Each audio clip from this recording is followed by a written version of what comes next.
A ver, ¿se puede demostrar que Dios existe usando solo la lógica? Esa es la gran pregunta. Y hoy nos vamos a meter de lleno en uno de los intentos más famosos de la historia, las 5 vías de Tomás de Aquino. Unos argumentos que, ojo, llevan siglos dando que hablar.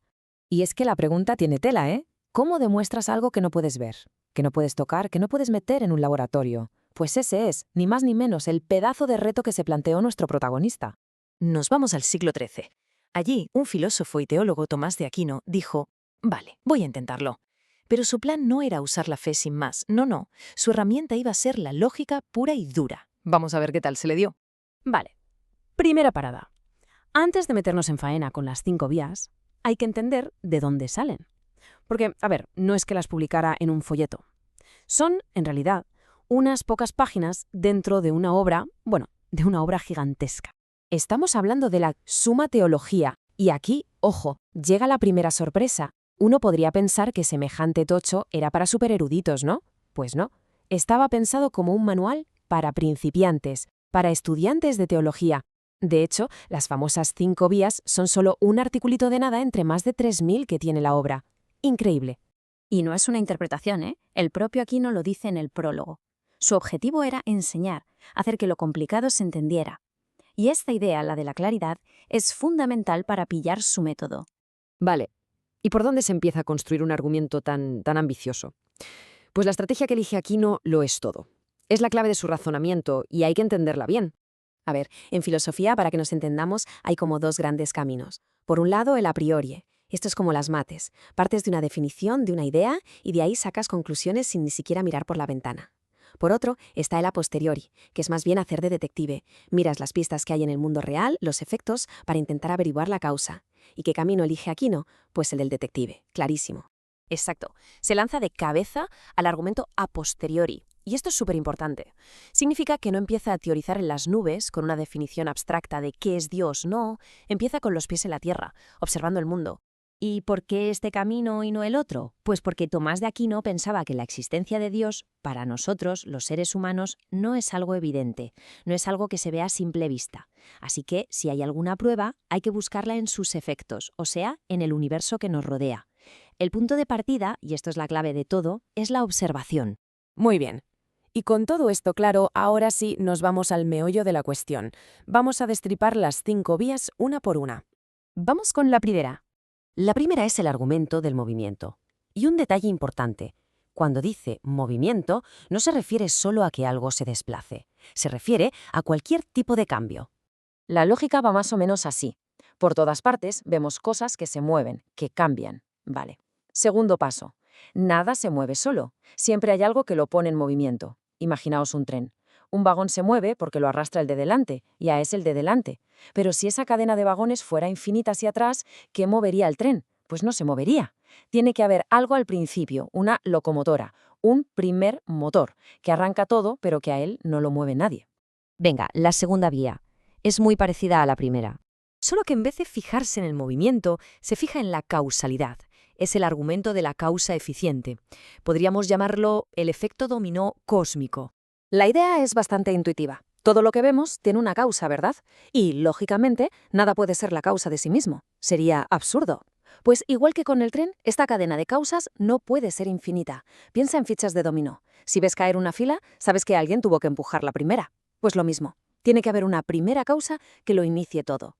Vale, vamos con la tercera. Esta es quizás un poco más abstracta, pero vamos a verla. Se llama el argumento de la contingencia. Y básicamente nos pide que pensemos en que hay 2 tipos de existencia. Las cosas que existen, pero podrían no haber existido. Y algo que necesariamente tiene que existir.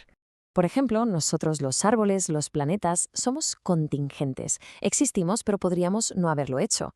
Ahora bien, ¿y si todo en el universo fuera así? Pues teóricamente podría haber habido un momento en el que no existiera absolutamente nada. Cero. Pero si alguna vez hubo una nada absoluta, ¿cómo podría empezar a existir algo? De la nada no sale nada.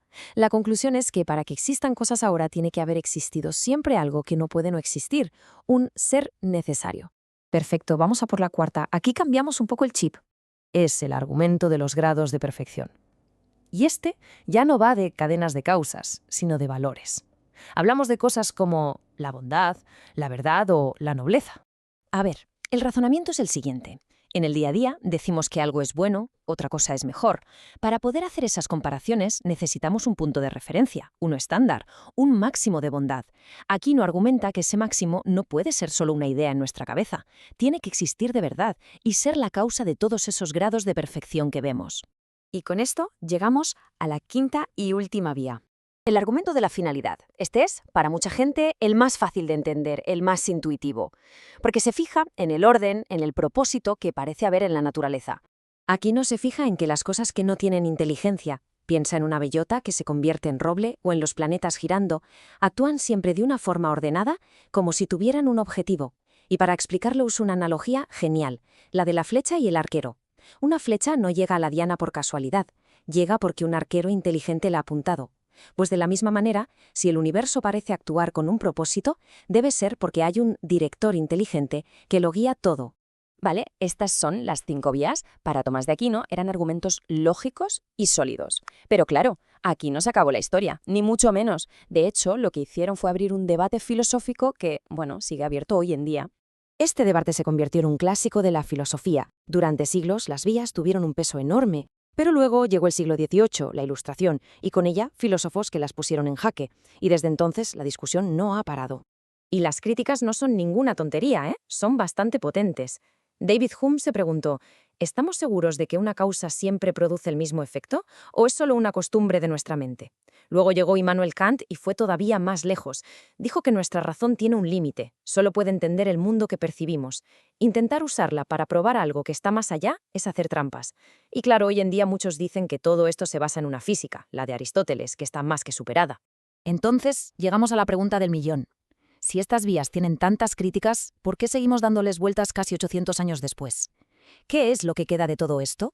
Pues quizá la clave no está en verlas como pruebas matemáticas irrefutables. A lo mejor su verdadero valor está en la propia ambición del proyecto. Es que representan uno de los mayores esfuerzos de la historia por intentar construir un puente entre la fe y la razón. La verdad es que es muy raro que alguien se convenza leyendo las 5 vías. Su poder real es otro. Y es que te obligan a pensar. Han definido los términos del debate durante siglos. Al final, su legado no son tanto las respuestas que dan, sino las preguntas que nos fuerzan a plantearnos sobre el universo, sobre la causalidad, sobre el porqué de las cosas.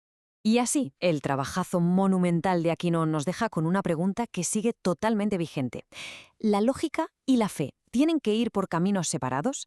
¿Están condenadas a ser enemigas? ¿O se puede, como él intentó, construir un puente entre las dos? Está claro que la conversación sigue muy, pero que muy abierta.